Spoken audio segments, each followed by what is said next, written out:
Chapman's been around for 32, almost 33 years.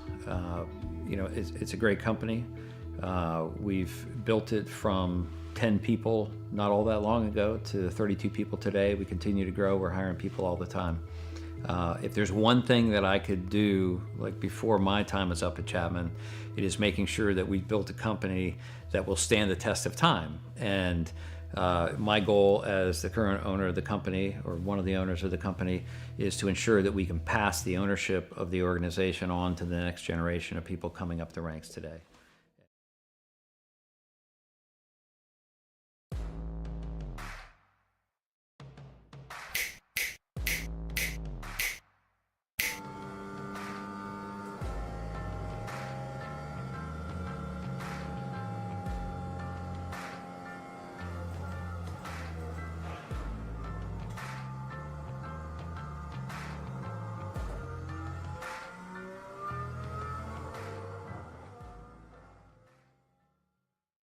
One area of our business where we impact the local communities pretty heavily is the school systems.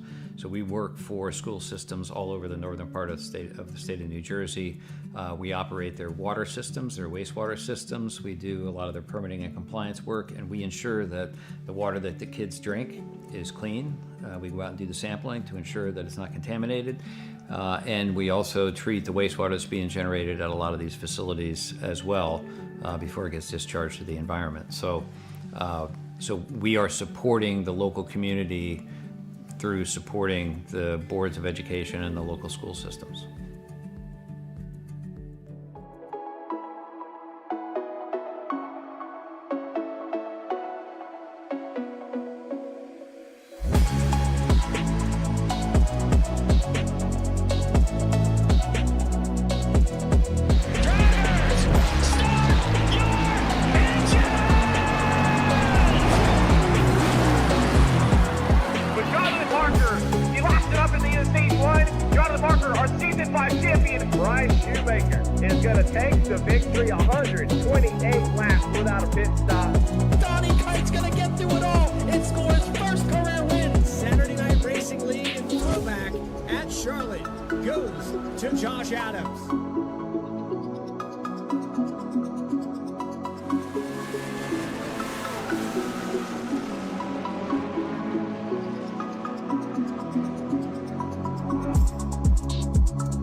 Well, after another week of racing at Indianapolis, we are coming down to 4 races left of the regular season. And the Corn Dreams in Iowa, that's what it's going to take, as we're ethanol powered this week. Live from Iowa Speedway, it's the Chapman Environmental Services Cup Series here on V-Speed. Welcome in, everyone, for tonight's coverage.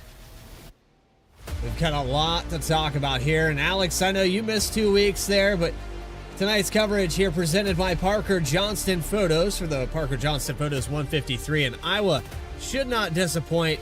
This racetrack opened back in 2006, and it's the world's fastest short track. Tell us a little bit about what we're going to see tonight. Well, what you're going to see a lot of tonight is going to be a lot of high-speed but close quarters racing here just south of a mile. You really carry some speed down these straightaways. 14 degrees of banking in the corners allow for a little bit of lane choice going through here. You'll see a lot of cars fighting to the bottom when it comes down to trying to actually make some of these passes. But this is not a track that the drivers are as familiar with. It's not been on the traditional Cup Series schedule up until last year. So for a lot of folks, this may be one of the ovals they are less familiar with. And could create some really interesting imbalances throughout the field here tonight. Absolutely, and what we saw there previous Sunday, a lot of drivers complaining about handling issues, chewing up those tires, and ultimately driving on that new pavement. If you get up out of that groove on the bottom of this racetrack, it's very easy to lose control in that older asphalt surface. Take a look here at our race analysis as we get set to go 175 laps at this 7/8 of a mile speedway. Pit road speed limit 40 miles per hour. 5 tire sets available, 2 green, white checkers in the stage at lap 35. 50% fuel on the iRacing Fix setup. And just before we hit the grid, let's talk about the points here. This is the playoff picture. With 9 wins, Jeremy Burns has a major lead. He is well above that cut line by 579 points. Looks like he's practically going to run away with the first week there in the playoffs. But you have Kevin Orlando, Justice Murphy, Trevor Erhardt, who's not making it here tonight. Trevor Keith is on the edge of that line. You see, he needs 33 points or a victory in these next 4 races. Yeah, it's getting really tight by the last couple spots here. Running out of time to make something happen. Tonight, the 4th to last race of the regular season. If you want any chance of being outside that top 16, you might have to win your way in order to give yourself a postseason opportunity. With that, it's time to take you trackside, get the grid on the screen. The Coastal Financial Pole Award is going to go to the 9 of Jeremy Burns. He ran a 22.621 to start on the top spot. Tyler Harrison will be to his outside. There's your top 2 drivers for the beginning of this one. Carter Lenz and John Fike, 3rd and 4th position. 65 of John Fike. There's 15 of Trevor Keith. He's getting a top 5 start. Got a real good shot here at making up some of these points. Daniel Holloway starting row number 3. Justin Ritchie and Michael Call will start in row number 4. And rounding out that top 10, it's going to be Grant Thorpe and Kyle Stewart in the number 10. You're back in row number 6. You see the cars pacing on your screen here. Dylan Picklesheimer, Dakota Floyd make up 11th and 12th. Row number 7, Brandon Richardson and Parker Johnston, the sponsor of tonight's race. Back in row number 8, you got Justice Murphy and Alex Forget Berube. Coming back to row number 9 now. Matt Robinson, Nick Alves. Rest of those drivers are going to flash on your screen as we get ready to go racing here in Corn Country. Green flag is out. Here's week number 21 for the Chapman Cup Series.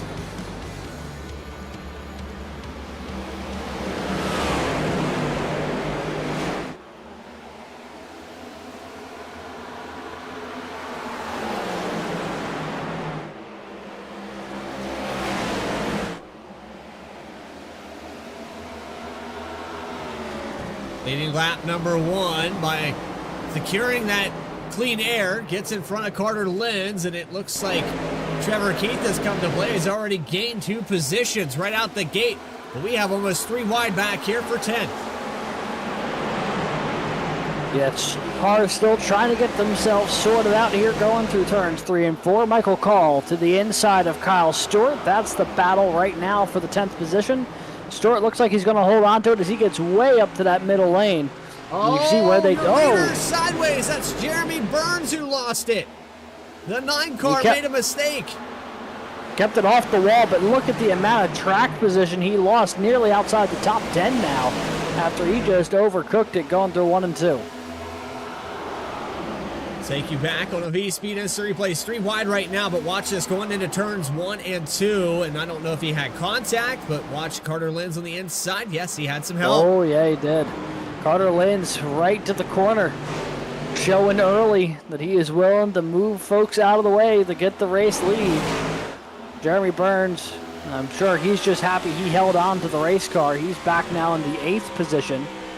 As you see now trying to get around Dylan Picklesheimer and John Fike. He said close quarters race, and that's exactly what we're seeing. 2 by 2 from about 8th, 6th position on back. It's Dylan Picklesheimer on the inside, the 65 of John Fike. And then just ahead of that, there's a battle between Justin Ritchie for the 3rd position now, as Tyler Harrison goes by. Or actually gets past for 4th. So here they're starting to sit in. Grant Thorpe right to the back bumper of Tyler Harrison. You see Fike trying to run that middle lane off of turn 4. We'll take a look here going into turn 1. Fike going to run that outside lane, carrying a little bit more throttle. However, shorter way around the racetrack gave Grant Thorpe a shot at it, but Fike going to roll right on by. He's now in control of 5th place. And looking for more is now Burns trying to go 3 wide maybe. Thought about it, got up the hill, trying to get around Grant Thorpe. Going to settle back in behind him. And this is the thing here at Iowa is that you got to be so careful when you go to make a pass, because the moment you do so, if you don't succeed, you're going to be under attack from the car behind you, because there's just not a whole lot of places to hide out here. We watched that move there for the lead. Remember, you can flip the stage pretty easy here at Iowa, and I'm curious to see if any of these drivers on 50% fuel will come down pit road. But look at the gap between Carter Lenz and Trevor Keith. Lenz has checked out. A 0.7 of a second lead here, 9 laps in. Yeah, Carter Lenz in control up front as we jump to his onboard here, going down this front straightaway. And there is the driver cam for your current race leader. The 66, 0.7 clear of Trevor Keith and looking in control at the moment. When I went back to talk about points there for just a moment, we got to talk about the fact that the guy running in second position right now is just outside of that cut line, and it's kind of a do-or-die situation. If you're Trevor Keith right now, I know that you're hungry, but just stick with it here. You're running in the top 3. You're in a great situation to make up a lot of points, and there's still 4 races left, this one included. I see no reason why he can't end up in that playoff picture. If he just maintains these top 3s every week, I think he can get it done. Yeah, strong start so far for the 15. And now Justin Ritchie got some separation from Tyler Harrison in third. So the top 3 have really broken away here, although it's still a lot of side-by-side further back in the field. Here's John Fike, Dylan Picklesheimer, Jeremy Burns as Picklesheimer. And that black and red number 35, he's going to get down to the inside of Fike. Took a run at it through turn 4. Don't think he's going to be able to get there that time. Through 1 and 2 they go again. Fike just doing a great job being able to carry momentum through that middle lane. 21 of Daniel Holloway. This is for the 9th position. He'll go by 1 car. Now looks to the inside of Grant Thorpe in the 8th spot. Picking him up 1 at a time. Looks like the 21 knows how to get it done on the bottom. Yeah, and that's important. You know, you got to find where your car races well, especially in the early going. And right now, it looks like the Candyman has that thing dialed in a little bit on the inside of the racetrack. Currently settling in here, trying to pass Grant Thorpe for 8th. And I believe he is actually going to complete that pass here as he works his way up to the wall. So Daniel Holloway on the move the right direction, but here comes Grant Thorpe, as well as Michael Call. Boy, both of those guys right on his back bumper through 1 and 2. Not a whole lot of room to operate right now in the back half of the top 10. Need more racing going on back here. This is for 15th. 39 of Grant Turner washes up the racetrack, almost gets into the 8 machine of Brandon Richardson. They're going to hold on to it. That was a close call there. 53 of Rob Rader. And man, what a contrast to last season. The 53 has struggled. He does have that win to lock him into the playoffs, but it's been a completely different approach this year, and I'm not sure if it's just lack of interest, maybe getting burnt out, but the 4-time champion has been struggling now for consistent 15 weeks, and you know, you got those asterisks in there of solid finishes, getting up into the podium and getting to talk to us a few times recently. But man, what a rough season he's had so far. Yeah, it's certainly a far cry from a season ago where he and Jeremy Burns were really running the field. 53, at times this season has really struggled for pace, but to your point, he does have that win, and you know, there's a reason he is the 4-time champ. You know, once they get to the playoffs, anything can happen, and I have a feeling we're going to see that 53 turn up the wick a little bit. As he actually gets so loose here. Big sliding save down to the apron. Oh, he got a piece of the inside wall. Oh, man, aggressive levels of commentator's curse from up here in the booth as we were just talking about Rob Rader, and, man, gets a little loose here coming off of turn 2. Watch this again here on the old replay.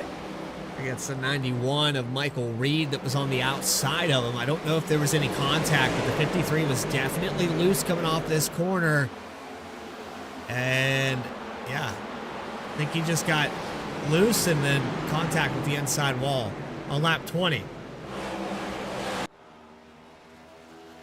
Man, commentator's curse. That was a rough one. Yeah. that was tough. Yeah. Anyways, he turned up the wick. He burned it clean off right there. That's unfortunate. Yeah, he did. So we're taking a look here, back up at the race lead. Carter Linz has opened up that gap just a little bit, up to 0.8 of a second. Notably to me, though, Justin Ritchie has actually cut that gap down about 1.5. He's right on the back bumper now with Trevor Keith. That 55 has looked really racy here in the early going, Bradley. He is marching his way toward the front. Definitely on the move here for Ritchie, and he's gained 4 positions to be in this spot so far.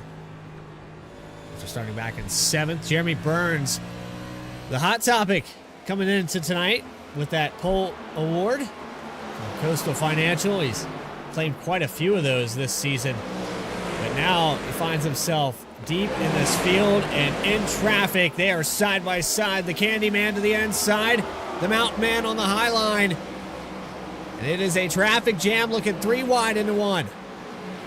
Almost a carbon copy of what happened between the 9 and the 66 earlier. A little bit of wall contact there as he was trying to get up and over John Fike. A little bit of contact. Oh, they're leaning on each other. Oh, he doesn't know if they're 3 wide. Oh, and Holloway tags Fike. Through the apron, off through the infield grass goes John Fike. We stay green miraculously. So John Fike, who was running in the top 10, going to lose a ton of track position here. This all starts, I believe, after this contact between Fike and Burns. And then I don't know if either of them realized that Holloway made this 3 wide right here. Saw the opportunity, and then the door closed.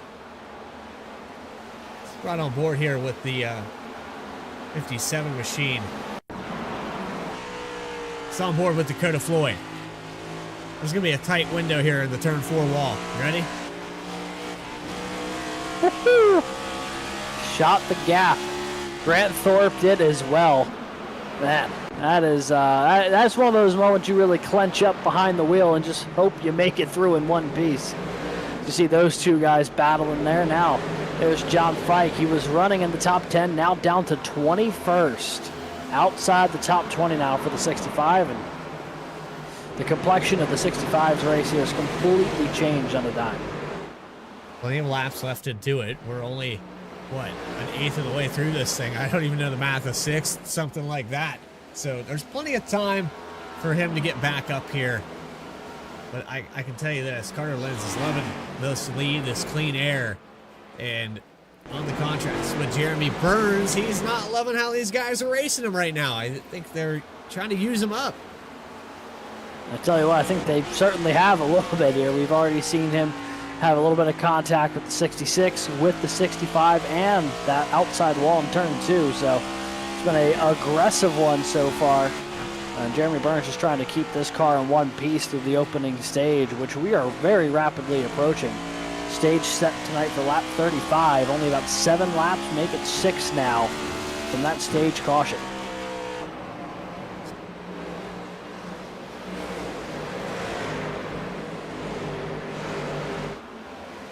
So the top 10 spread out.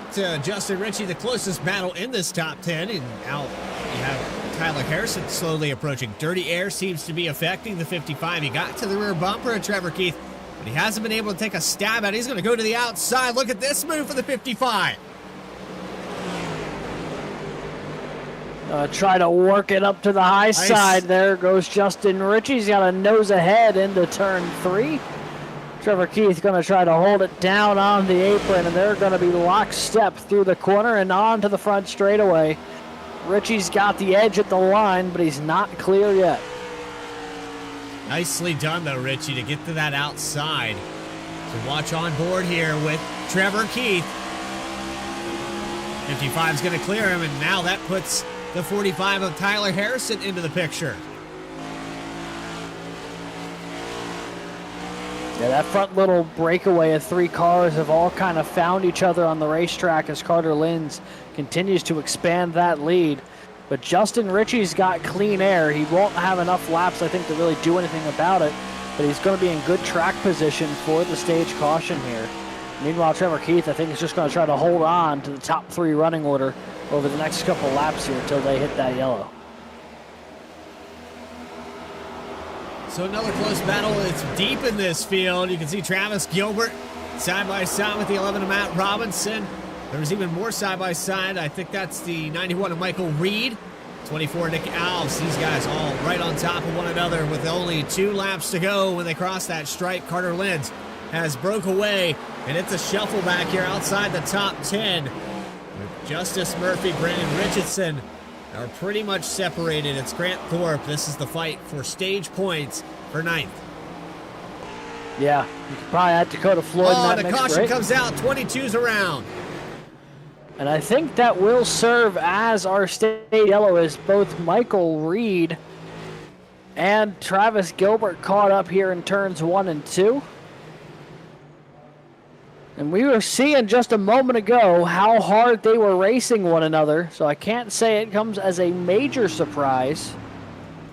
But either way, works out for the 66. He'll pick up that stage win. Nicely done, Carter Lenz. Congratulations to Carter Lenz. Top 10 on the left-hand side. These drivers scored points for those playoffs with Lenz, Ritchie, Keith, Call, Harrison for the top 5. Picklesheimer, Burns, Floyd, Thorpe, and Richardson, the top 10. Now it's a matter of who's going to do what down pit road. I don't think anyone's going to take 2 tires, but we've been corrected a few times this season on those calls. Right now, the way it's looking, Carter Lenz leading them in. I would take 4 tires. I don't know your approach, but you definitely want to fill it up with fuel. And so at that point, I think you take 4 anyway. Yeah, I think it's early enough in the race. You don't worry about taking 2. I think you just get fully stocked up, ready to go for the next run. This is the only scheduled stage, or the only scheduled caution for the night, you know, with the stage break. So may as well try to maximize while everyone's on pit road here. We'll see. Looks like, yeah, it looks like 4 tire stops across the board. Maybe not for Michael Call. 9.5's pretty quick. Yep, I think he took 2, and Dakota Floyd took 2 as well. All right, so there was a couple takers in the field for the 2 tire side. Most, though, elected to take 4. But a little bit of track position gained here for the 89 of Michael Call and the 57 of Dakota Floyd here at the end of stage number 1. So let's go back here and find out what happened between the 22 and the 91. Backing up one more time. This was the hard battle that we saw earlier. A lot of side-by-side. It was around the 13th position. And I think we're going to see it right here. 91 in the wall, comes down across the nose. A little chip there for the 11. And just a slight miscalculation on the exit wall. 91 ends up paying the ultimate price there. It falls back to 26th with some damage. On board here with the 22 machine. I think we need to back this up one more time and ride on. And you'll see that it wasn't really Travis Gilbert's fault. I think the 91 just clipped the wall here.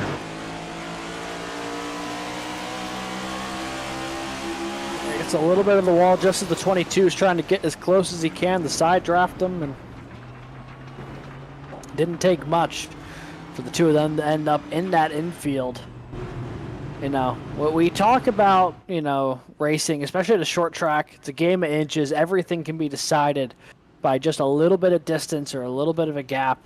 And there, you know, there's a razor-thin line between the wall, between Call and between Gilbert.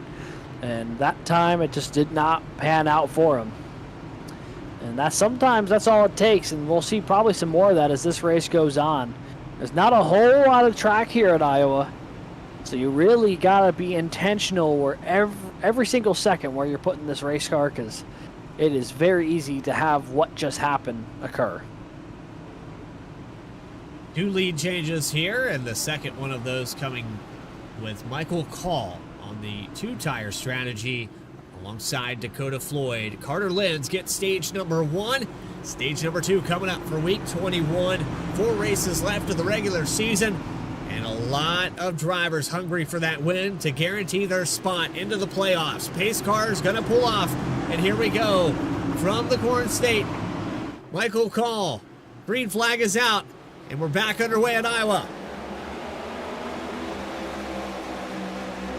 Good launch there for the 89. Here comes Carter Lenz, who just drives past Dakota Floyd into turn 1.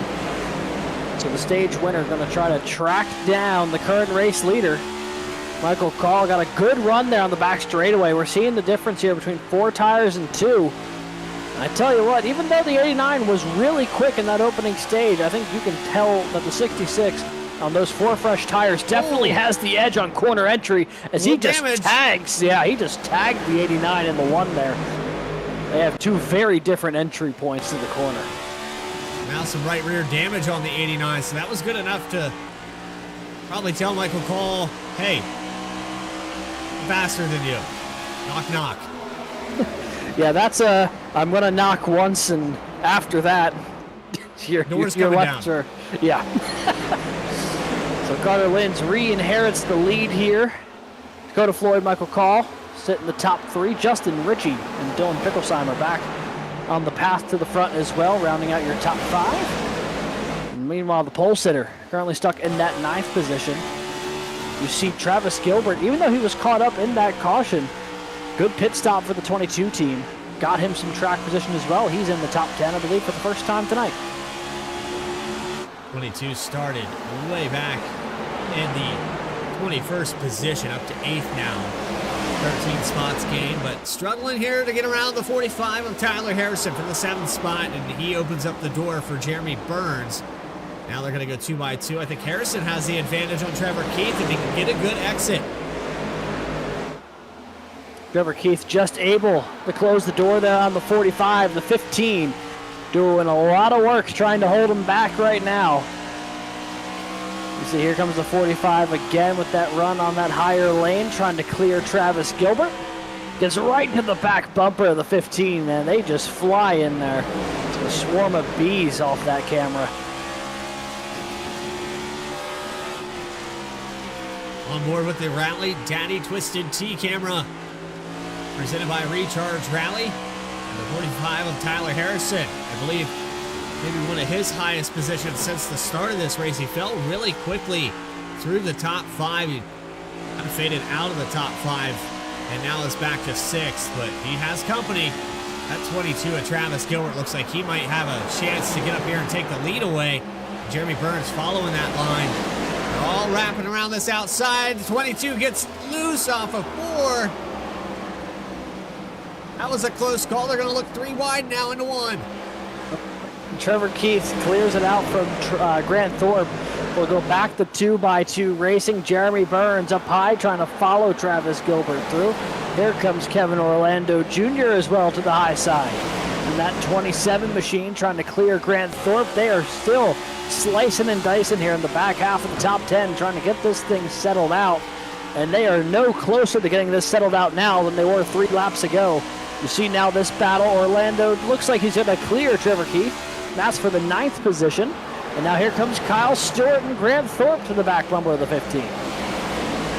Tail whip moving up to the top 10, now to 9th position. Whoa! 18 Grant spots Thorpe gained. hit the wall there. Grant Thorpe. Yeah, he got a piece of that wall off of 4, man. That was, he almost knocked the wall down. Take a look at this.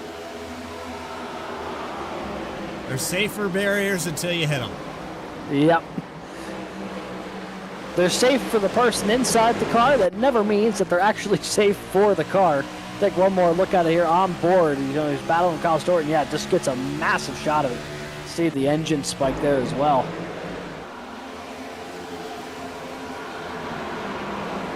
Travis Gilbert on the move, side by side again here for 7th, or 6th rather. Yeah, and a good battle here between the 22 and the 45. So the 22 may have just barely clipped the wall there off of 4. There's Jeremy Burns trying to get into the mix here as well with these 2. There's the battle for 3rd. Justin Ritchie's got it, but Dylan Picklesheimer about to take it away here. Oh, man, that was close. Slides up, takes that spot away. Nicely done from the 35. Could not have slid an index card between those 2 guys. That's how fine a line he cut there. Take one more look at it here on board with the 35, and this was a thing of beauty going through 3 and 4. You really got to be confident to pull a move like this. You got to know your brake point. You got to know what this car's going to do on rotation. And he just sent it to the inside. Yeah. Richie cut him a little bit of a break. He probably could have got back to throttle soon. And and he saw how much the 35 sent it. Wasn't sure if maybe he was just going to come up regardless. That's what I was thinking. I was thinking the 55 may have gotten off the throttle just a hair to try to maybe do an over-under if the 35 washed up the track, but miraculously he didn't. And now he's to the back bumper of Dakota Floyd for second. That 35 looking really dialed in after the pit stops. As he's going to now work his way to the back bumper of Floyd. Sets up the move off of 2, similar to what we just saw with Richie a moment ago. Drives it in deep. And just like that, Picklesheimer going to be up to P2 as Dakota Floyd right there on the back bumper. Near identical.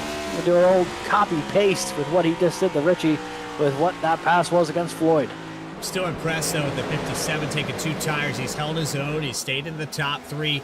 And Michael Call staying in the top 5. Both those drivers took 2 during this last set of pit stops, or the first set of pit stops. So it makes you question, does anybody else try this strategy? It seems to be working well enough. And if you're outside this top 20, maybe it's worth the gamble to gain a few spots.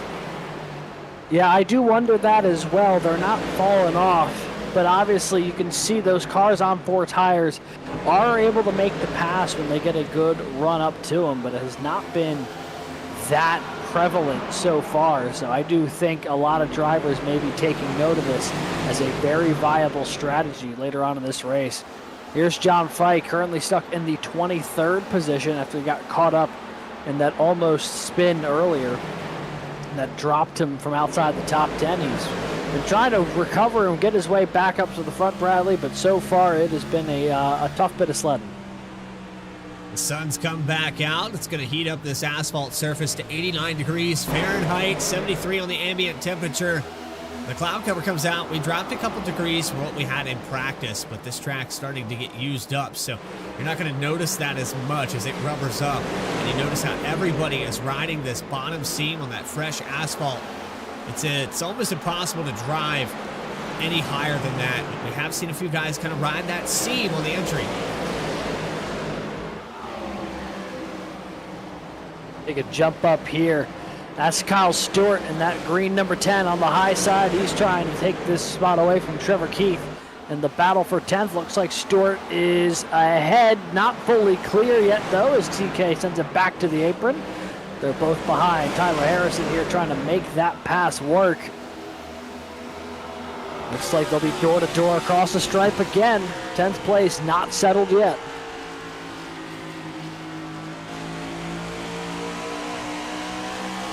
Every lap this goes by, though, these drivers starting to run out of tires to complete these passes, and you're seeing it even on the outside where we saw it was pretty strong earlier in this race, and the 10 just can't get it done. He ends up falling back to 11th.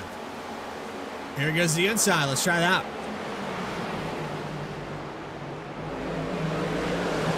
So it's Trevor Keith up high, Kyle Stewart down low, and this time Trevor Keith going to make that move back for 10th. Here comes Grant Thorpe after his encounter with the wall. He is right to the back bumper of the 10 as well, trying to take away P11. As Trevor Keith, I believe, also got Tyler Harrison there in 3 and 4. So the 15 now up to 9th. We'll see this battle continue. I mean, this has been some fantastic action here, no matter where you look. A lot going on, a lot to keep track of through this field. Just a moment ago, I saw the 9 of Jeremy Burns. He was getting a good run here on Travis Gilbert, but wasn't able to complete that pass. He's getting a much better entry to the corner. He's going to send it to the inside again. 22 is going to aero block and keep him just behind by a 10th.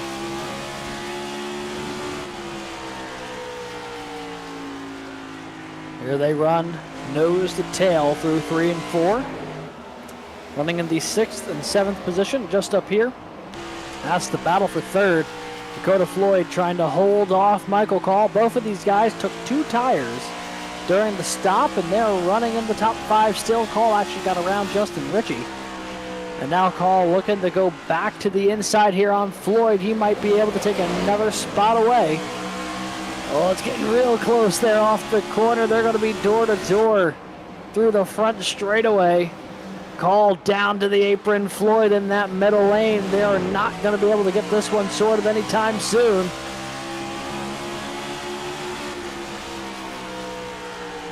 So have a car to the inside.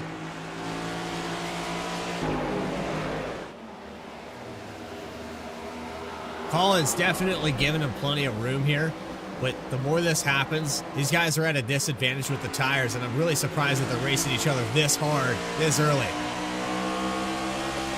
You think they'd be trying to conserve their tire a little bit more, knowing that they're already at the deficit compared to most of the field, but Michael Call, I think, he's going to be able to get the job done this time. He's going to slide up in front of Floyd. He'll take third place away. And now he's going to set his sights potentially on Picklesheimer in front of him. But here comes Dakota Floyd, man. Rolled that middle lane to perfection, right back to the outside side of the 89.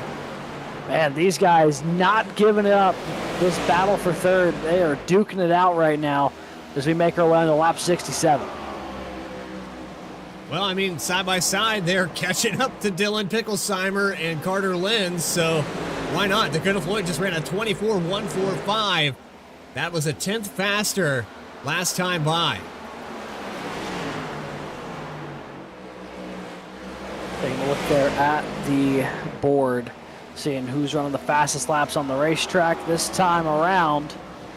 It is Dylan Picklesheimer, who ran the fastest lap of the top 10 that time.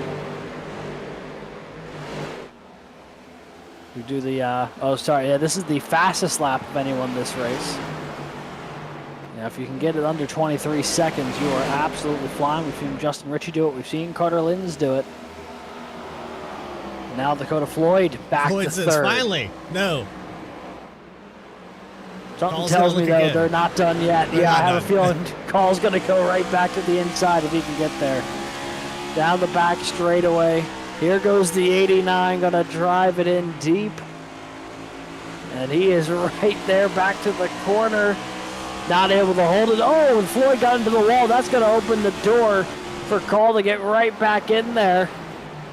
And this battle for third continues the forge on. A war being fought from these two. The 89 washed up the track big time there. Nearly put them both in the fence. They both have to get out the throttle. And this is starting to let Justin Ritchie trying to creep back into the picture here a little bit. Oh, what a move from the 89. Boy, he was getting every bit of throttle he could out of that race car.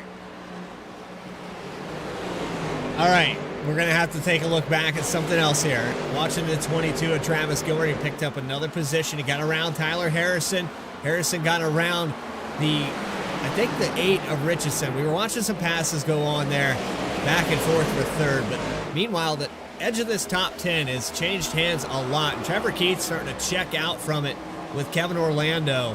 So Kevin Orlando Jr. in the 27 up to 7th, and Jeremy Burns in the 6th spot. There's still a lot of ground to make up. It's currently running about 3 seconds off the lead. He's got a little bit of clean air to work with, though. So he works it up to the back bumper of the 55.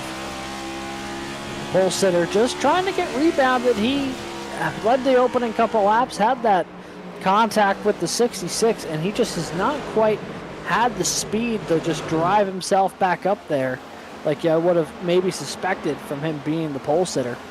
We'll see some side-by-side action here. This is Tyler Harrison, Travis Gilbert. Grant Thorpe, Brandon Richardson just behind him, 2x2 down the back straightaway. They'll all single file out as Richardson. Richardson tagged the back bumper of Thorpe off of 4. Big save, big moment there for the 77. And the 8 going to continue the forge on here.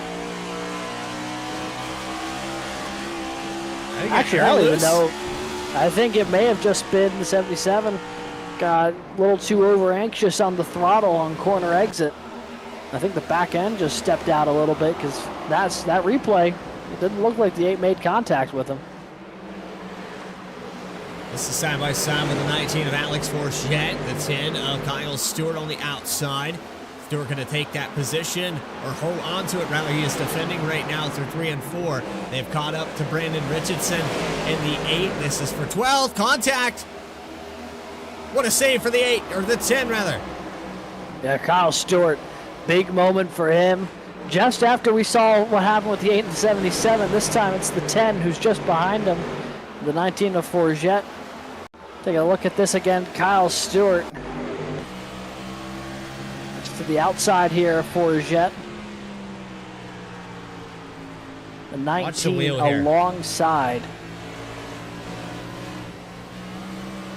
Oh, man. Big time active wheel to keep that car off the wall. Justice Murphy, mistake out of 2, ends up losing 3 spots here. And he's been struggling here today, down 9 spots, started in the 15th position, down to 24th now. And the 12 car just hemorrhaging spots one after another. Seems like on this long green flag run, not the correct recipe for this machine. Hopefully can get back in it though with some strategy, maybe get back up into this top 15 where he started. Yeah, it's been a tough start to the day for the 12 of Justice Murphy as we are nearing our halfway point. There's someone, that was the 26 of Diaz. That was a dicey moment there for the driver of the 26. Just got down on the apron, got really loose. Grant Turner, yeah, he's already marked a lap down, but I'm not entirely sure. I think he's letting him by. Maybe. Yeah, Diaz just had another pucker moment there. I know that these guys have definitely challenged themselves with the inside line, but that's not where it's at. You don't want to go below that white marker down there, kind of indicating that, hey, the transition, the banking, it's not there anymore. Just kind of think about how Dover or Darlington, tracks like that where it's such a narrow groove. I was kind of in that same boat. There's one lane really to get around this place, but there's 2 lanes that you can pass. The apron's not it. It is not. So we'll ride on board here with Diaz, who runs 22nd, trying to reel in Nick Alves. As Alves will clip the wall there off of 4, that should help Diaz reel him in a little bit. Instead, Sirkovich going to go flying by on the inside and take that spot away. As the 5 will now move up to 22nd. Picklesheimer down on the apron. He's looking to come to pit road this time. So we're at our window of 46, 47 laps. I think the most they could push it is 50 here at this 7/8 of a mile. Track is starting to cool off, and I just saw a car go down trying to make it to pit road. I think that was Grant Thorpe who was trying to get to the pit and missed it. Watch this.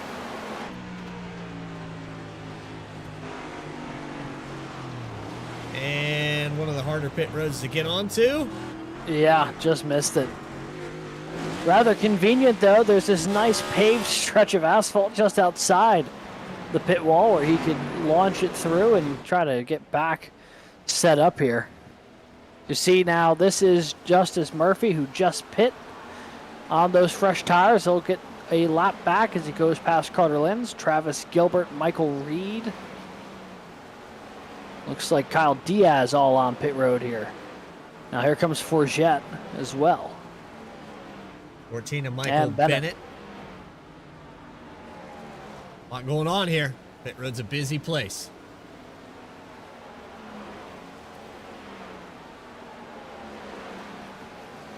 Here comes Justin Ritchie. Yeah, pit cycle fully underway here at Iowa. At the rate we're going, this should be the second to last stop for folks should this stay green. They'll have to pit again around the lap 130-ish range, and then they'll be good to go to make it to the end of this thing. As the 55 in his box. Here comes race leader Carter Lenz down pit road. He's got Jeremy Burns in tow with him. Travis Gilbert either still on pit road or getting back on pit penalty. Road. Oh, man. Black flag for speeding for the 22. Devastating break for Travis Gilbert. He done a good job getting himself some track position here today, but that is going to really put him in a hole, especially if this thing stays green. 15 of Trevor Keith down as well. 57 of Dakota Floyd. Does anybody try 2 tires for this final stop? It worked really well for Floyd. It worked really well for Call. I think I'd take a gamble, especially if I'm outside that top 20 right now. Yeah, I just don't know if this is the stop you do. I think the stop around lap 130-ish, I think for sure you'll see some takers. I just think it's still a little too early to make that move. because you're going to be putting a lot of wear on those tires to then maybe put yourself in a hole if you're not able to maintain that pace with how much of this race is still left. But when we get to that next pit stop, I think for sure we're going to see a lot of people try to take that approach. As you see, here comes Michael Call, Rob Rader on pit road, Brandon Richardson, Daniel Holloway, Parker Johnston as well. So everyone's cycling through here over the past couple of laps. Not too many cars left who haven't pit. As you see, Harrison, who had inherited the lead, he'll make his stop now, as will Holloway. And now I think just about everybody has come down pit road. And I wonder what was the stop for Justin Ritchie and Dylan Picklesheimer, because they have gotten themselves some distance here over Carter Linz. Down pit road in the box for Ritchie, 10.7 seconds. Dylan Picklesheimer took 4 tires, 14.4. So Picklesheimer surpasses Carter Linz. He's about 2.5 seconds ahead, but he also came down about 4 laps sooner. And you can see the gap between those two. So obviously Linz on the fresher tires will be able to chip away at that deficit lap by lap. But I mean, that is a lot of ground to make up here for Carter Linz. Looks like he cut off about 2/10 that last time around, so he might be in a better spot than we initially think here. But either way, nice job from Justin Ritchie and Dylan Picklesheimer. There's on board with Carter Linz, who's led 79 of the 93 laps to this point. He has done a phenomenal job up at the front of the field so far today, and now he's on the hunt for really the first time since the drop of the green flag. 6 lead changes, 1 caution for the stage. Carter Linz, your stage winner, riding in the 3rd position. The lead goes over to Justin Ritchie for the 6th lead change of the night, week 21 for the Chapman Environmental Services Cup Series. We're going to step away here live on V-Speed. Take a quick commercial break. When we come back, the remaining portion of this event uninterrupted. More coverage continues as we go side by side here on V-Speed.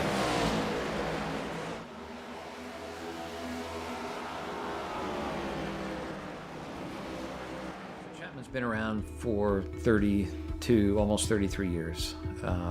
It's a great company. We've built it from 10 people not all that long ago to 32 people today. We continue to grow. We're hiring people all the time.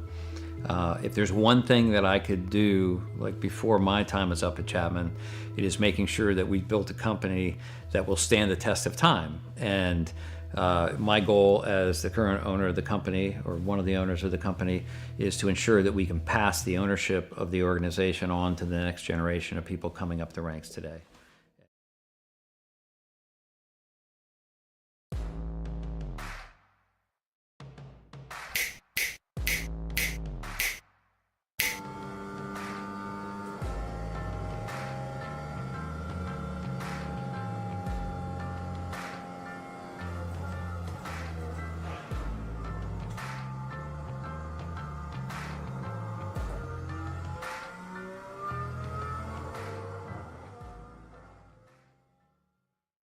One area of our business where we impact the local communities pretty heavily is the school systems. So we work for school systems all over the northern part of the state of New Jersey. We operate their water systems, their wastewater systems. We do a lot of their permitting and compliance work, and we ensure that the water that the kids drink is clean. We go out and do the sampling to ensure that it's not contaminated.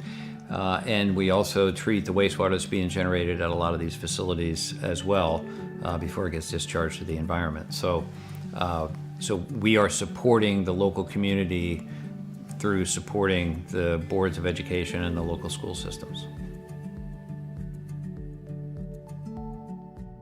All About Bugs Tennessee Pest and Termite Control is all about family too. Our family-owned business has successfully been in operation in Sevierville and surrounding areas for almost a decade.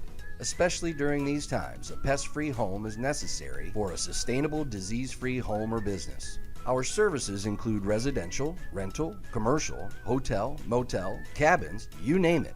free quotes and inspections for new customers, and most of our services are contract-free. Our All About Bugs Tennessee family is devoted to delivering the best possible pest control service with a friendly smile. Contact us at 865-453-5574 today. If it's bugging you, you should be bugging us. So Chapman's been around for 32, almost 33 years. Welcome back here to Iowa Speedway, where we've seen a lot change here in the last few laps, and Carter Lenz has worked his way around Dylan Picklesheimer. Your Stage 1 winner is chasing down Justin Ritchie. Oh boy, it's not over yet. It's not over yet. Some of these drivers that have had rough starts to this event. The 9 of Jeremy Burns has recovered back up to the 4th position. Dakota Floyd on his 2-tire call took 4 tires. He's staying in the top 5, but it's Justin Ritchie on the 2-tire strat right now, 2.1 seconds and dwindling ahead of Carter Lenz. I think the big thing for Justin right now is he's just trying to maintain that gap.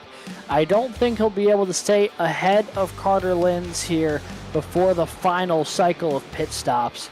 But as long as he can keep enough time where he is in striking distance of the 66, then I think, he has as good a chance as anybody if there is going to be someone who's going to take this win away from Carter Lenz. But right now, that is a tall order, because the 66 for the better part of this evening has been the fastest car on the racetrack, lap in, lap out. He is looking really strong so far and has had no signs of slowing down tonight. We'll jump a little further back. That battle, Michael Reed, Michael Call, Trevor Keith sandwiched in between them. We jump back here to what we're seeing. This is the battle for 6th, 7th, and 8th on the racetrack. Contact with the wall there for Reed, and that's going to allow Trevor Keith to the inside. Again, it goes back to one of those must-win situations. But if Trevor Keith can maintain and keep getting these top 5 finishes, I think he can chip away and get above this cutoff line. However, get another winner, another driver that guarantees and locks their way into this playoff, it bumps Trevor Keith down even more. So I think he's in a weird spot right now where a win is, it's gotta be that situation, Yeah, absolutely.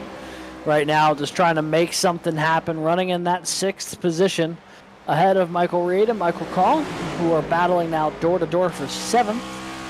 See the 89 and the 91 going at it here off the back bumper of Trevor Keith's machine. That was Alex Forget you saw in the background just behind him. He currently runs 9th on his slow but steady march forward. As we jump back here, there's Justice Murphy and Kyle Diaz, a couple of cars we were talking about. Oh, little wall. I was going to say a couple of cars we were talking about earlier, but boy, they just got into the fence there. Kyle Diaz now going to lose out the Holloway, might lose out the Parker Johnston as well. Parker Johnston now going to take that spot away, so the namesake of tonight's race, the Parker Johnston Photos 153. He is up now to 19th position. It's not been a stellar day so far for the 48, but slow and steady, he's trying to get back on the horse here and work his way back into the top 15. Rob Rader way up on the outside in the 53 machine. He's currently being scored 2 laps down, letting these cars go by on the inside. The 24 of Nick Alves just ahead of this. And you're watching that damage on the left front of the 24. Damage on the left rear. We saw 91 and the 89 going side by side, but the 91 made a mistake, and Michael Call got around both of them. How about that? Back up to 6th position, even with that right rear kind of chipped up from Carter Lenz. Take a look here. There is Michael Call. Currently runs 6th. Opening up a good gap here with Trevor Keith and Michael Reed. 7.5 seconds back. Yeah. 2 tires working really well. Justin Ritchie continuing it to keep that 1.5 roughly second lead. And I know that this is not going to translate over on the other side, but Lenz probably should have been taking notes for this, because he's still in that situation that he could do that for the final pit stop, and I think a lot of people are going to try it. Justice Murphy, problems on pit road. Black flag for the 12. Looks like he's going to come in to get some damage repaired potentially. Not entirely sure what happened to the 12. But he is on pit road now. Right sides are up. Black flag speeding was the call.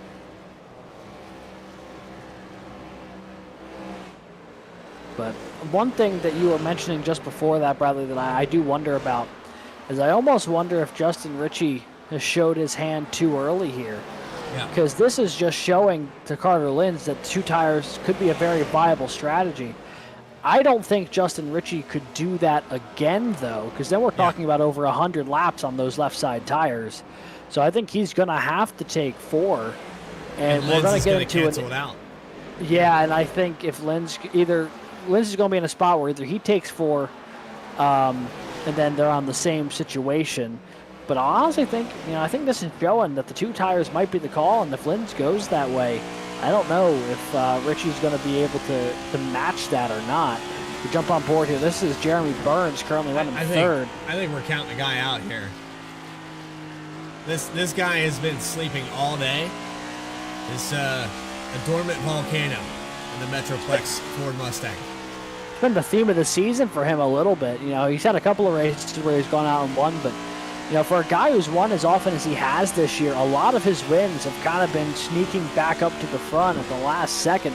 We've seen that happen 2 or 3 times this season. And this may end up being one of those days again for the 9. And I'm keeping an eye on that timing tower now that you've kind of highlighted it. And that deficit is certainly coming down. Yep. 1 lap at a time. Jeremy Burns staying locked in, staying focused. I see no reason why the 9 can't get back to that top spot where he started side by side here for the 15th position. Daniel Holloway goes by Brandon Richardson. He will claim that spot. And the 8 will go back to 16th. Another close battle just ahead of that with Matt Robinson and Michael Reed for 8th.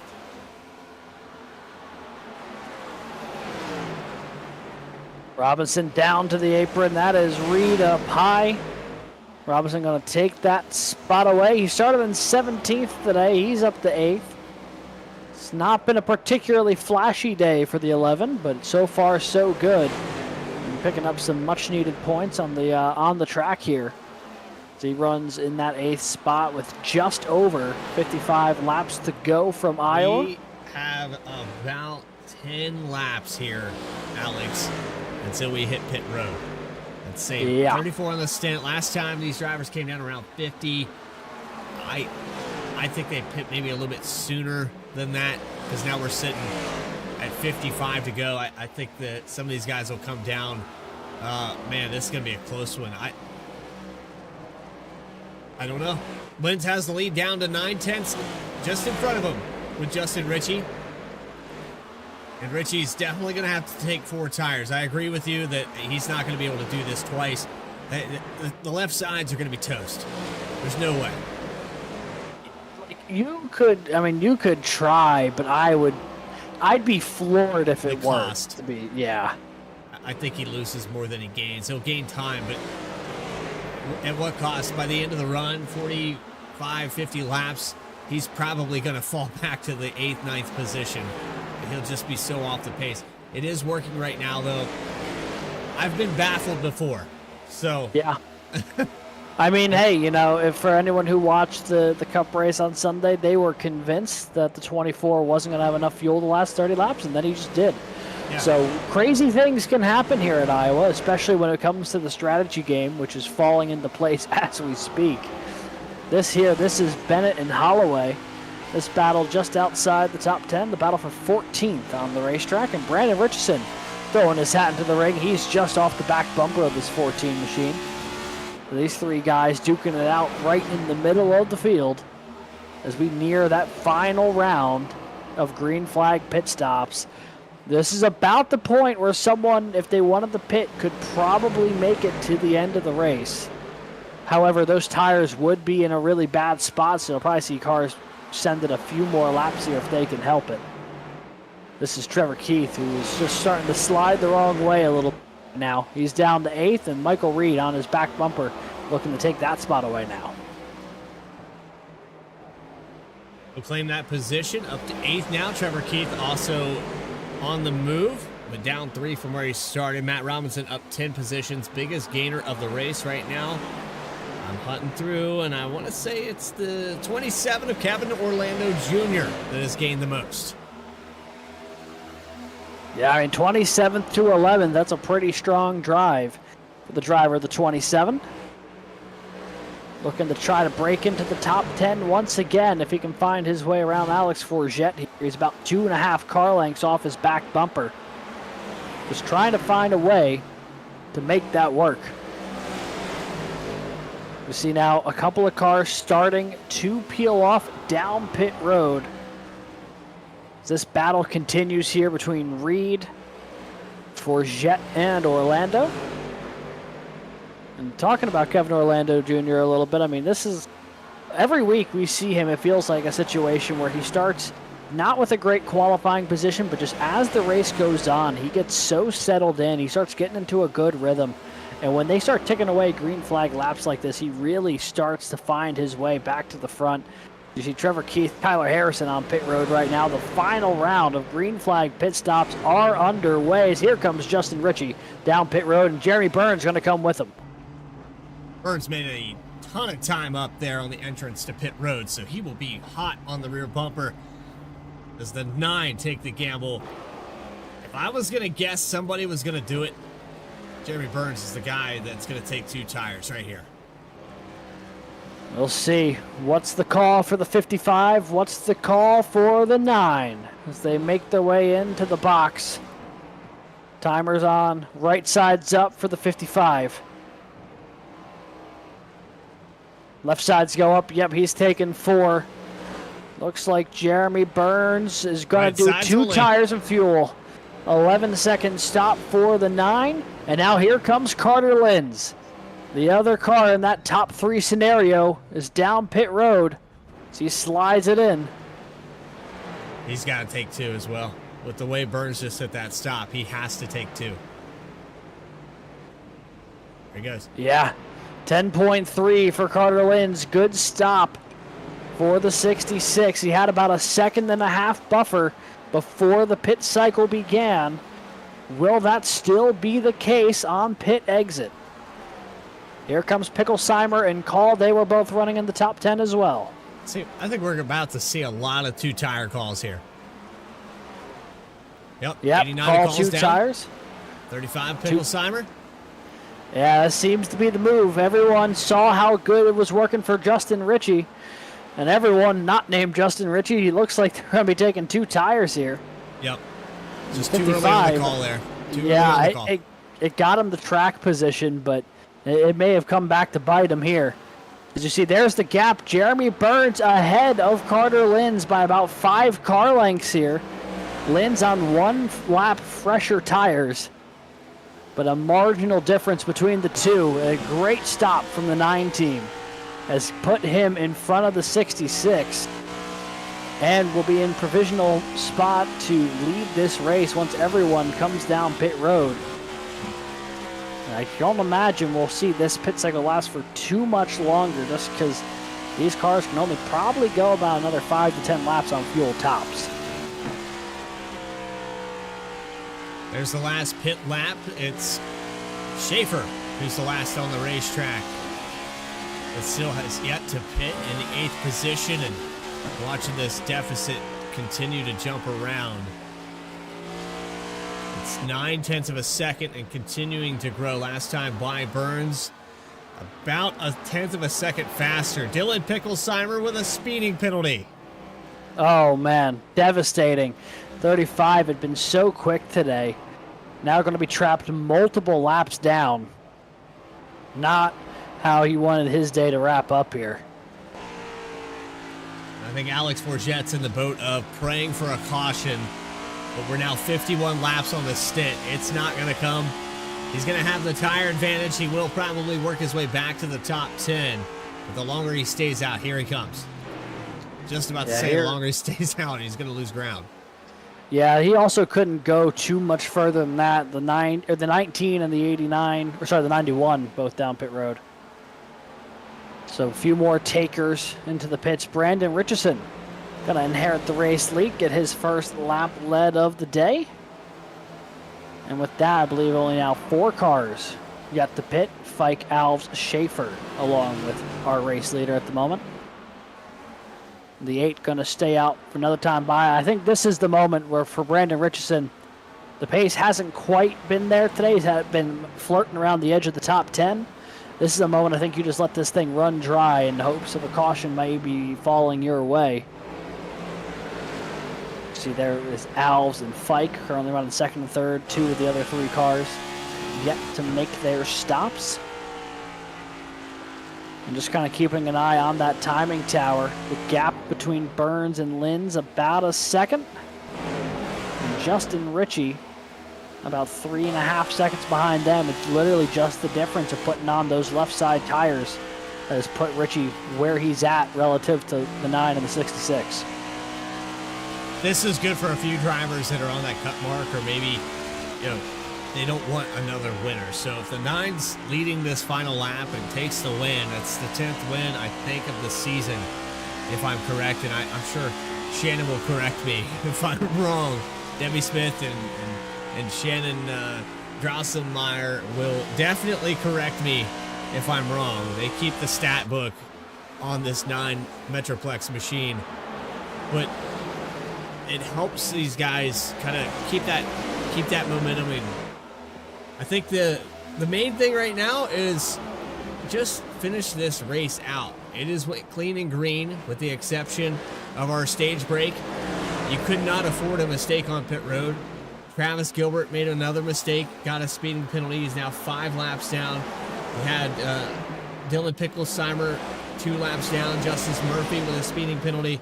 So, we're talking about drivers that had gotten out of the pickle they were in to start and then threw it all away. Speaking of maybe throwing it all away, I wouldn't say that the 9's in a comfortable spot right now. He's stuck in lap traffic, and Carter Linz is just driven up to his back bumper here. The 66 and the 9 going to go at it again like they did on lap number 4. Here we go in the closing stage of this. Just over 30 laps left from Iowa, and the race for the race win is on. Burns has the lead right now, but Carter Linz has been the dominant car today. Does he have something to get around the Metroplex machine? Stage 1 winner on the back bumper of the 9. 13 lead changes. Will we see our 14th? Good exit off of the corner. Looks to the inside. Remember, this is where it went wrong last time. Just a little bit more room given. And Burns holds the lead for now. Linz now to the middle lane, going to try to diamond this corner a little bit. Or more hit the apex, not necessarily diamond it. So, maybe got a little bit of the wall there. Going to cut the momentum just enough, or he can't make a lunge in the turn 1 that time. Next time by, it will be officially 30 laps left, and these guys are running nose to tail right now, and there's probably no one happier to see this battle beginning to kick off than Dakota Floyd and Justin Ritchie, who are about 3.5, 4 seconds back, trying to reel in the race leaders at the moment.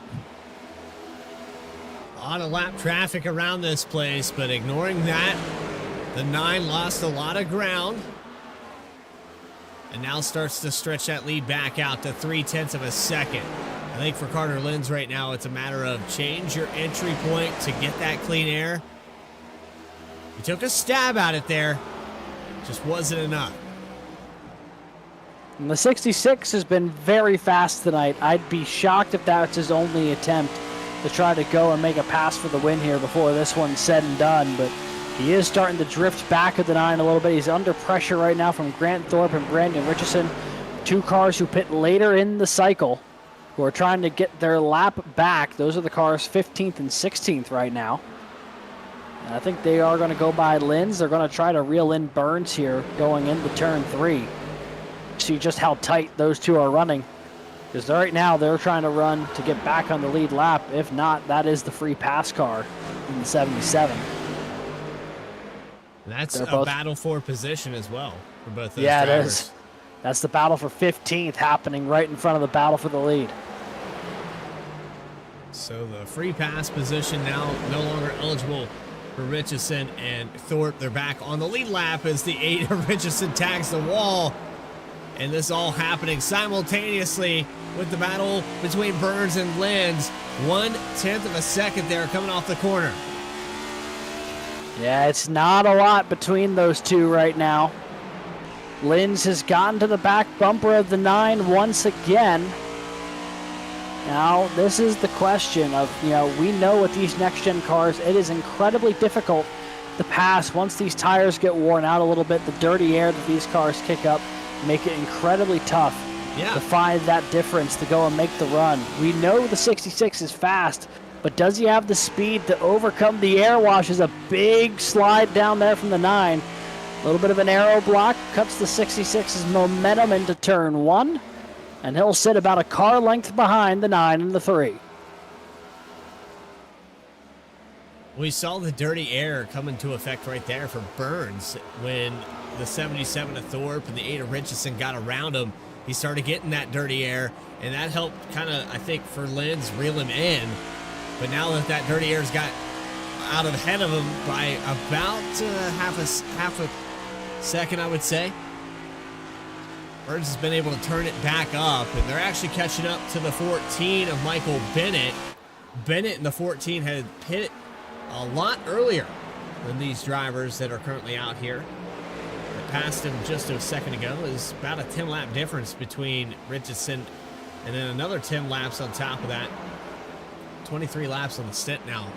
And I think Burns is going to easily catch up to it, but you got Fike trying to go by. There's some more cars that can throw some dirty air. This is going to give another chance to Lenz as we hit about 20 to go. Yeah, this does seem to be the one thing that we've noticed so far in this battle, is that anytime Burns was in lap traffic, it seemed to slow him a bit more than it did Lenz. You see here, this is Caleb Gilbert, Tyler Harrison side by side for 9th. Really the first time we've talked about Caleb Gilbert tonight. It's been a quiet one for the 54, but into the top 10 here as we're getting close to the pay window. Still 2/10 separate the 9 and the 66. 65 of John Fike went by. Again, shout out to the tough day that John Fike has had. A race that has stayed green all the way through. He's got he's back on the lead lap now as we cross the line. I thought he had only gotten one of the 2 laps down, but he is back on the lead lap, running in 17th, has a position in front of him with Michael Bennett, but starting in 4th position, this one's going to taste a little funny.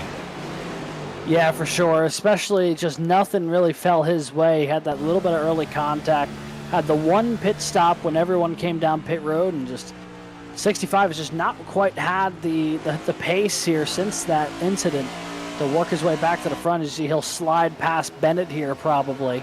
The good run off of turn 2. It'll put him up to 16th. As you see now, Burns and then Lenz is getting a little bit of side draft here with Travis Gilbert. Gilbert going to go on by. He's trying to get one of his 5 laps back. Oh, there's so much dirty air on the front of the 9 right now. Yeah, you could see that car just did not want to rotate into the corner when they ran side by side in front of him. I'm sure both the leader and I think Burns and Lenz are both screaming for the lap cars to figure something out here, because both of their cars are handling horribly right now. As here comes Lenz off of 4, got a bit of a run. Is he going to be able to do something with it? It's as close as he's been all night. There it is. He's there. Door to door down the back straightaway. Carter Lenz, Jeremy Burns, a whole host of lap traffic in front of him. Who's going to be able to get back on the throttle here off of 4? It's still side by side at the line. 15 to go next time by. 1,000th of a second across the line. Lenz still not able to complete this pass. He's going to pinch the 9 down, but he's going to get the dirty air from Bennett. They're going to make contact down the backstretch. Oh, man, it's elbows out now.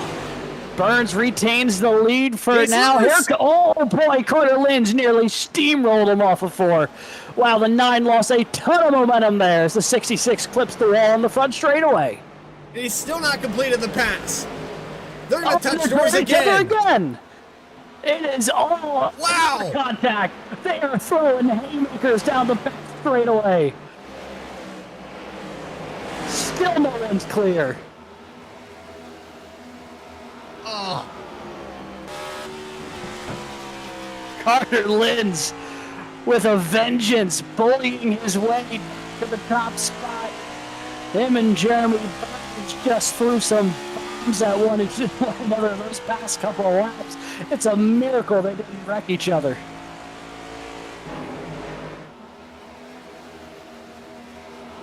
does that seal the deal, or does Jeremy Burns have something in the back pocket?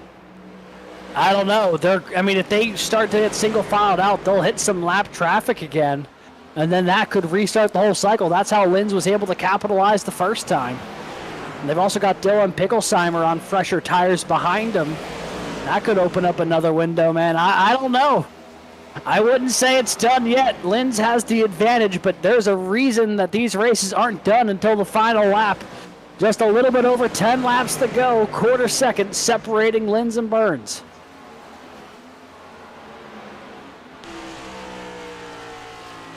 We saw this at Chicago Street Course, where Jeremy Burns had a quiet night. He tags the wall there out of 4, but I can tell you this, if there's a chance, Burns will find it. He's been the statistical anomaly for the 5th season.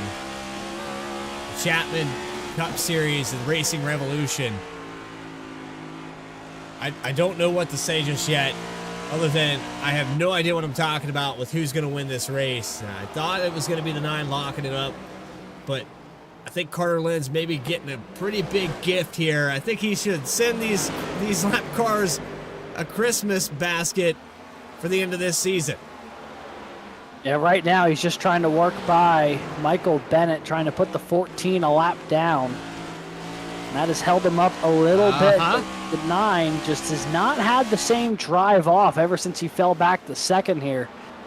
As we hit now 10 laps to go from Iowa, Carter Linz. He's led the most laps here today, and when the gloves came off, he was not afraid to find his way to the front, man. I mean, I tell you what, these guys are certainly not gonna have any love lost at the end of this one. They've battered each other from the opening lap here all the way now coming toward the white. And it's the same continuing back here for 3rd and 4th position. Michael Call is trying to chase down Dakota Floyd, and they have lap traffic to contend with. 30 air on the front of the 89. He's really had to smoke it off of turn 2 just to get to the bumper of the 57. Who's working that air to keep the 39 behind him. That was Grant Turner, 14 laps down. Yeah, there was a lot of different lapped cars shuffled in here, all at varying stages of lap down, whether it's 1, whether it's 3, whether it's 14. All while this last spot of the podium is up for grabs. Michael Call now, no one in between him and Dakota Floyd. He's going to drive it in really deep to turn 3. Can he make something happen here? Just a little short that time. 6 laps to go between these two, and battle for 3rd is on. Trevor Keith going to go by Alex Forget and put himself up to 8th position. Matt Robinson up to 7th. Kevin Orlando on the edge of the top 5. There's Justin Ritchie, who's fallen off a little bit from this battle by about 1.2 seconds for the 3rd and 4th position, if he can get up there. I know he has a little bit of an advantage by taking 4 tires, but it doesn't seem to be working enough. Again, 2 tires here with 5 to go. It seems to be the call. And Carter Linz, 1.6 seconds now ahead of Jeremy Burns, who's fading away. Yeah, that 9 really fell back after he got passed by the 6.6. I wonder if there's something off with that car after that physical battle. Yeah, I mean, they were really wailing on each other. The handling's not quite the same now on that number 9 machine. He's going to try to nurse this thing around to hold on to 2nd. Carter Linz, though, I mean, can't say enough about the drive he put together. I mean, just has been unreal today. And then, you know, was a full-on boxing match in the closing stage here with Burns that looks like he'll get the better of if he can hold on for the last 3 laps here, as he's kind of surrounded by lap traffic. Well, it's a short stint around. 2 laps to go. Just over 1.5 miles to finish this one up for Carter Linz. looking for another win this season. We talked about the points and how important everything is. Carter Lynn's one win this season. He'll join Alex Forget, Berube, Travis Gilbert, and Jeremy Burns as multi-time winners. Off of 3 and 4, one more time around here at Iowa Speedway, and it's going to be official. White flag is out, presented by Erhardt Homes. Love where you live. Carter Lynn's now up 2 seconds over Jeremy Burns. He can just cruise it basically from here to the rest of the way. The 66 going to be going back to victory lane once again. And off of turn 4, that seals the deal. Another multi-time winner in season number 5. Carter Lynn's is victorious at Iowa. Gonna lead a host of laps in the process. It's 95 of 175 here today. They'll lock up the most laps led of anybody, and by a significant margin. 1 caution, 14 lead changes here today. And there are your podium finishers. Looks like Dakota Floyd was able to hold off Michael Call, although something tells me it was not by much. 1, maybe 0.2 of a second, and we might have to go back and take a look at that, because Michael Call going by tells me that maybe they weren't so happy with each other. This Carter Lynn's gonna burn it down on the front straightaway.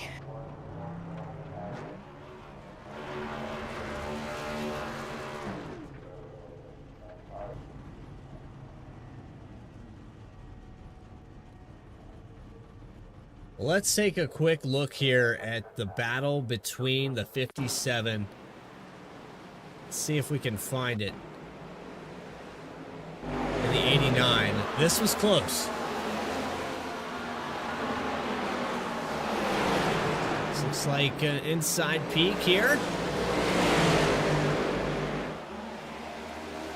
Yeah, just came up a little short, it looks like. They got one more try at it. I think this is the white flag coming out right here.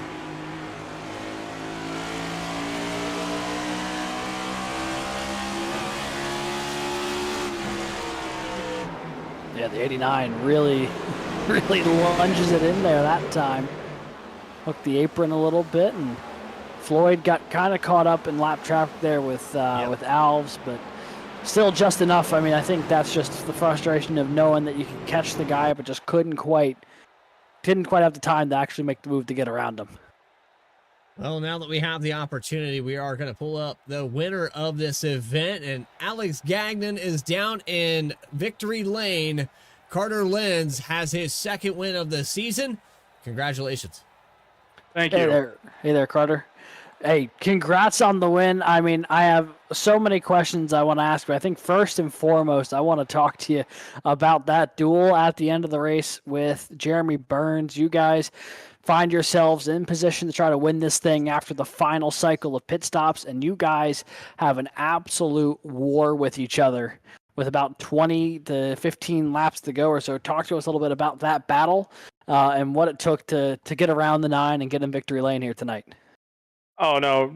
First off, hats off to Jeremy. I felt terrible there at the start of accidentally getting into him there, but clearly he's one of the best here in the league, and he was able to recover all on his own. But no, that battle there at the end, it got a little tense there. You know, both of us were on the same tire strategy there. I was just getting to talk to him for a little bit before you guys pulled me in, and we were almost dead even with our tire wear. But no, I saw that he was pushing hard, and I knew I just needed to not cook my tires trying to get up to him and try to make the pass. And luckily, traffic was kind of being a little bit of a factor there, which kind of helped. But it was also breaking that bubble, trying to go the opposite of him, because he knows very much in this car, it's a little bit of a mirror drive to try and hold people behind you. And I had a little window of opportunity, and I know it was kind of a gloves off match right there, and we were door banging each other, but was able to get around him and take it home. And that you did. I mean, fastest car today by far, led 95 of the 175 laps. Was this a situation where you just felt like you had really good speed and were able to pull away from folks? Or I know some folks don't love Iowa just because they don't necessarily have the same experience at this place versus other ovals on the schedule. Where do you kind of fit into that category? I don't want to say it was a home state advantage, but being at the race Sunday, getting to watch that all happen, but no. I really didn't know how I was going to come into this race. I know I have upfront speed just being here in this league. But no, kind of coming in tonight, I knew I wanted to win this definitely for being the home state track for me. And once I saw the times kind of in practice, I was a little worried. And then I kind of did a last minute audible with the brakes on what to do. And clearly it paid off. Yeah, no kidding. Absolutely flying through this field. Picks up win number 2 on the season. Carter, I guess just anyone you want to shout out here from Victory Lane after a dominating performance. I got to shout you guys out first of all. V-Speed, you guys do an amazing job each week. Racing Revolution for allowing me to be here. It's an honor. Let's see. All the sponsors of the league, Chapman, Coastal Financial, Enginuity Systems. Let's see. Sponsors on the car. We got Ream on the car tonight, and Lindsay and Air Conditioning have to represent. I know all the friends and family watching. I know there's a bunch of people out there. Shout out to all you guys. My girlfriend Sarah. I hear you guys talking upstairs, so hello to her. And no, hopefully we can continue this journey forward of taking some more victories here this season. Alrighty. Well, Carter, congrats on win number 2 on the year, and we'll see you next week at the Glen. We know you've got some good road course speed as well, so excited to see what you bring to the table there. Yep, same here. Hopefully I can put on another show. We are going to hope so as well, because it was entertaining to watch up here. Congrats, and you have a good evening there, Carter. Yeah, thank you. You guys too. That was race winner Carter Linz in that 66 machine. Got it done after that battle with Jeremy Burns at the end of the race. And yeah, next week we go to the Glen Bradley, where it was not all that long ago where Carter Linz and Jeremy Burns had quite the duel at Sonoma. We'll see if they run it back next week. Well, we got to go back and watch this. I mean, it was haymaker after haymaker. How many times did they make contact here? I know that at the beginning of the race there was some contact, but watch this. That was There's a big door one. touch. And then I think it's either a lap or 2 from now is when they really get into it. Yeah, that was the moment when the 9 lost it. And that's where the 66 was able to pounce. They're not done, though. Down this No, back they are stretch, they're not. really going to hit each other.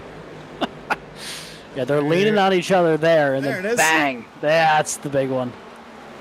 Oh, man. That's some real short track racing right there. It feels like we haven't got the opportunity to really see that in a little bit, but boy, they were just beating the snot out of each other going down the backstretch those couple laps. Yep, it was an excellent race, and we still have more post-race coverage here for Chapman Cup Series action. Those final race results and the remainder of your top 3 will be up in the broadcast booth. Again, you are watching the Chapman Cup Series presented by Racing Revolution live here on V-Speed. More coverage will continue after this brief break. Stay with us.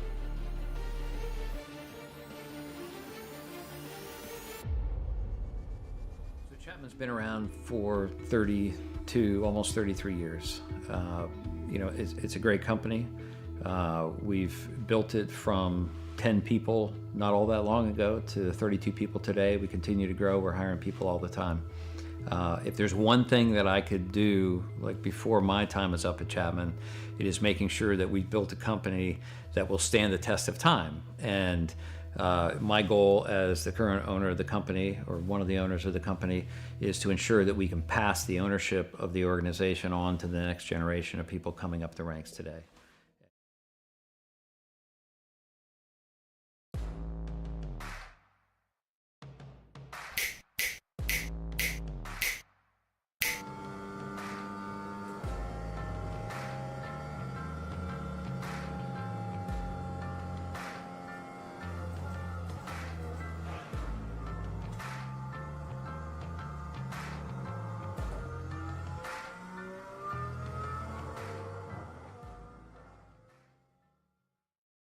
One area of our business where we impact the local communities pretty heavily is the school systems. So we work for school systems all over the northern part of the state of New Jersey. We operate their water systems, their wastewater systems. We do a lot of their permitting and compliance work, and we ensure that the water that the kids drink is clean. We go out and do the sampling to ensure that it's not contaminated. And we also treat the wastewater that's being generated at a lot of these facilities as well before it gets discharged to the environment. So we are supporting the local community through supporting the boards of education and the local school systems.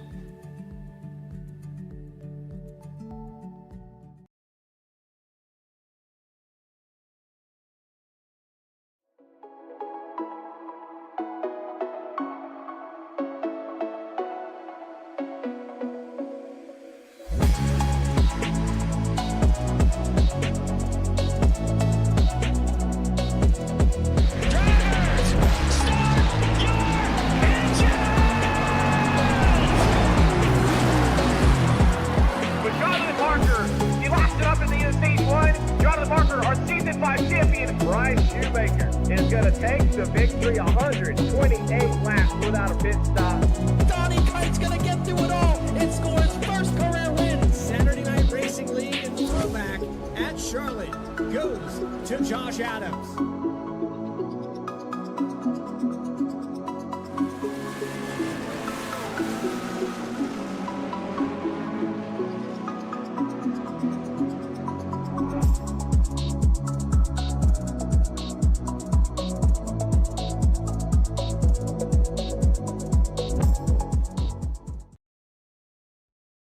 Racing isn't easy, but experiencing it is. iRacing puts you in the driver's seat with the industry's leading sim racing game. Drive on laser scan replicas of the greatest racing circuits from around the world. Go head-to-head against other drivers chosen by skill-based matchmaking to ensure competitive racing at every level. Compete across all your favorite series. In officially licensed cars, engineered to deliver the most accurate driving experience possible.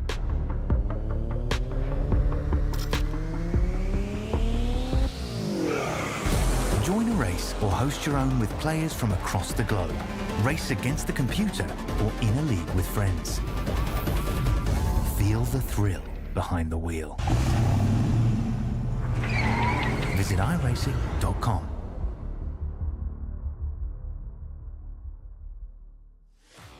Welcome back here to Iowa Speedway, where week number 21 of the Chapman Environmental Services Cup Series has concluded for Racing Revolution, and we're down to just 3 races left of the regular season, and another multi-time winner make it 4 on the season, as Carter Lenz got stage 1 and won the overall, and he led 95 laps to do so.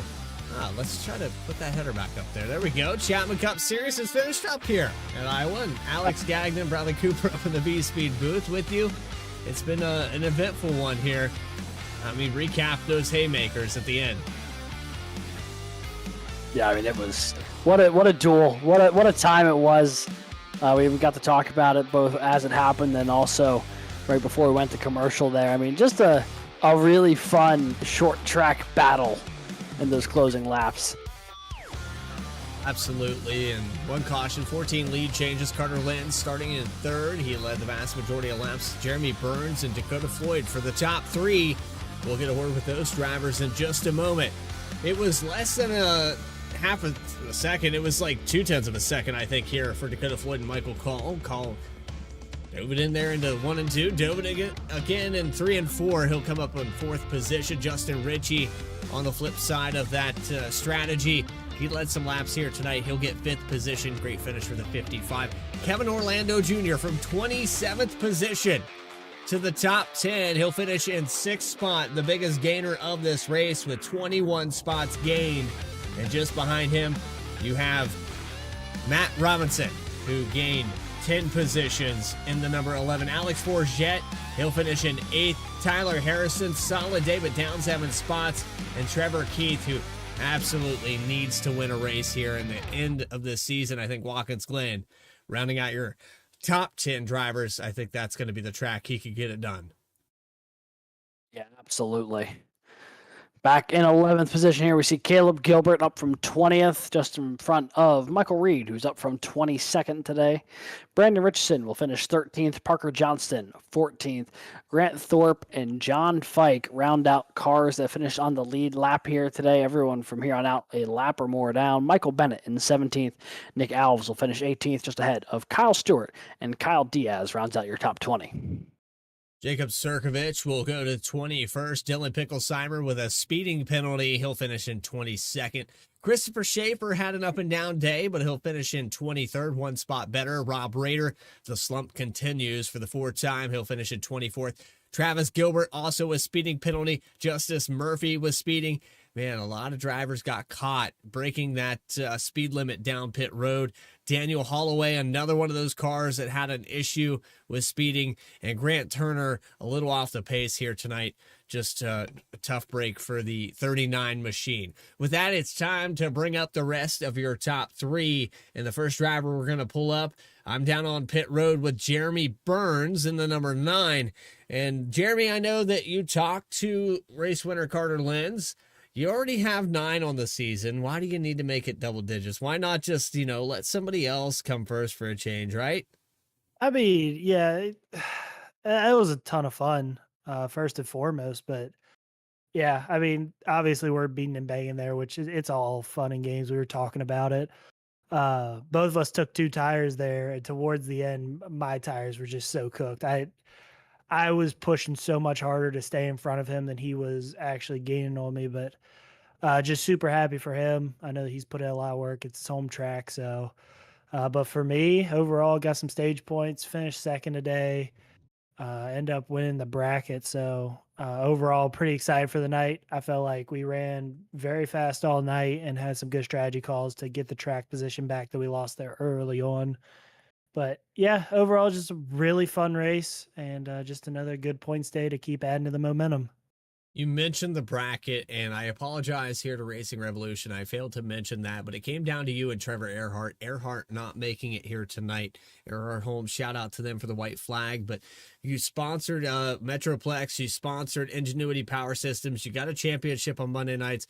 I got to say, the benchmark here, you're talking about the 66 putting all this time in. All these drivers are putting all this time in to beat this number 9 car around this racetrack every single week.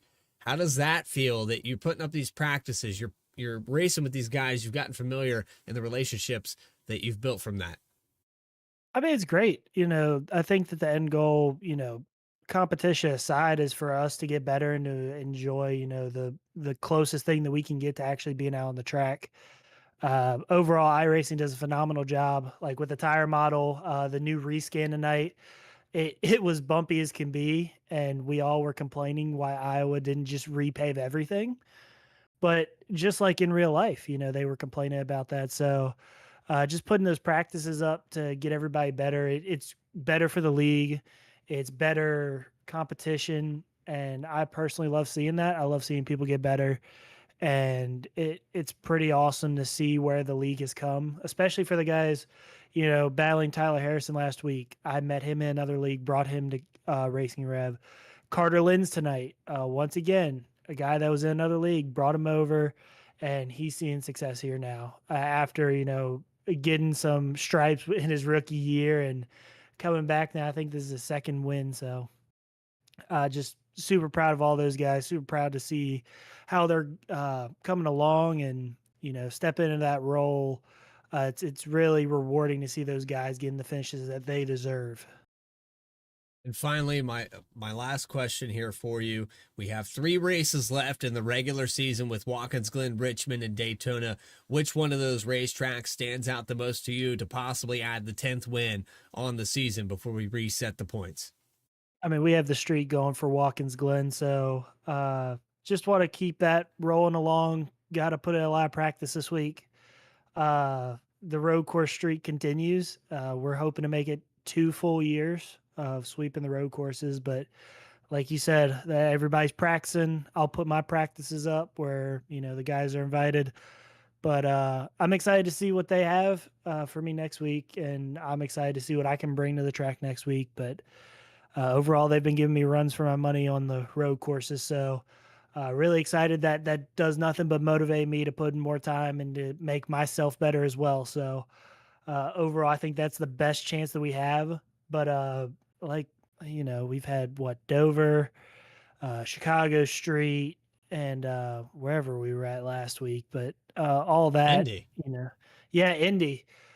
Three very different racetracks and coming out very successful, and even coming out successful at night on a shorter track. So overall, the 9 has shown very good speed at anywhere that we go. So just really excited for that, and ready to take on next week and these weeks leading up to the playoffs. Got a little bit loose there out of turn 4. A lot of lap traffic becoming a factor, and I know that this one probably stings a little bit, but the Metroplex 9 was definitely fast here tonight. Go ahead and shout anybody out you want to. I know that list is pretty big, so go ahead. Yeah, shout out my mom and dad, Josie, Coach P, Sonny, my grandma, Miss Betsy, Julie, Derek, Caroline, Shannon, Belinda, Betty, Colleen, Tommy, Chrissy, Dana, and Dylan. Everybody over at Element X and Performance, Metroplex for being on the hood, Enginuity Power Systems, Chapman Environmental, Buttkicker, Coast Financial, all the other sponsors, Ultimate Exterior Light and Erhardt Homes, All About Bugs, y'all up here at V-Speed. I can't wait to get back and watch that last battle there. I'm sure that was exciting to watch. And huge shout out to the admins and drivers. 3 weeks now where it's been pretty clean. I'd say 85-90%, if not more, percent of the laps were green. So just really proud of everybody in the league for keeping it straight and racing hard, but also racing clean. So just really excited for that, and we'll go on to next week. We look forward to seeing you at Watkins Glen. We're going to make some right-hand turns for the last 3 races of the regular season. Jeremy Burns, congratulations on another podium finish. We'll see you next week. Yes, sir. Appreciate it, guys. And finally, that brings us to our 3rd place finisher, where Alex Gagnon has caught up with the driver of the 57, Dakota Floyd. Hey there, Dakota. You got a copy? I sure do. I tell you what, that was a nice little battle you were having there with Call at the end to hold on to this final spot on the podium. Talk to us, I guess, just a little bit about how the race went for you. It looks like you were a little more adventurous with pit strategies than some may have been tonight, and ultimately it worked out in your favor. What was it like running Iowa here tonight? It was super line sensitive tonight, and I mean the way this car always is everywhere you drive, it's dirty air central. So as long as you could find that clean air and run the top better than those guys running the bottom, I mean it was pretty self-explanatory to defend the bottom lane, defend the guys off the bottom. So I was just super focused on being really good on the top lane, and like you said, I was looking to do the 2 tire stops to give myself track position. We were kind of in the bottom half of the top 10 there coming to the end of the stage, and figured why not leapfrog. We tested it in practice, or Richie tested it in practice, and he said it was pretty good. So I just went ahead and took the 2 at the stage, got the track position, and we were able to hold it from there. And you certainly did. It was a nice job for you to get some pretty solid points day for you, all in all. You mentioned that Iowa a little bit of a kind of like you had the one lane that was going to work. When you were getting into lap traffic there at the end, how tough was it to try to keep clearing your way through lap traffic and keep that gap to the car behind you? It was really tough, especially since some of those guys were on a few lap fresher tires. So at some points it was good because they were able to get around me, and I just kind of let them go. But then there were some guys where you were just fast enough to pass them, but it wasn't going to be an easy pass if they didn't give it to you, which by all means they don't have to. So it was just a little tough to kind of work through that dirty air with Call coming up on me and fresher tires. So yeah, it was definitely a little bit of a headache at the end, but they're welcome to race their race, but everybody, I have no problems there. Well, I'll tell you what, while you're up here, Dakota, anyone you want to shout out here on the podium finish here tonight? Yeah, definitely got to shout out the team first and foremost. I think everybody had a pretty decent finish. Kyle kind of was on the back foot there after missing pit road, but still brought it home, and everybody in the top 20. So overall, decent for the team. And Definitely want to shout out the league as a whole. Super phenomenal race outside of the stage break, no cautions. So super happy about that, especially at a track like Iowa when it wears down the tires like this. And shout out to you guys in the broadcast booth and everything V-Speed does for us here and gives us a amazing show to go back and watch and see how you guys saw the events unfold tonight. And thanks to everyone that supports me and all the sponsors that support me. All righty, Dakota, thank you so much for dropping by. Congrats on the podium finish. Yes, definitely go back and watch some of this unfold here tonight. We had a great time calling this one. Y'all put a ton of action out there on the track when we were just trying to keep up with it. But congrats, and we will see you next week at Watkins Glen. Absolutely. Thanks, guys. Have a wonderful night.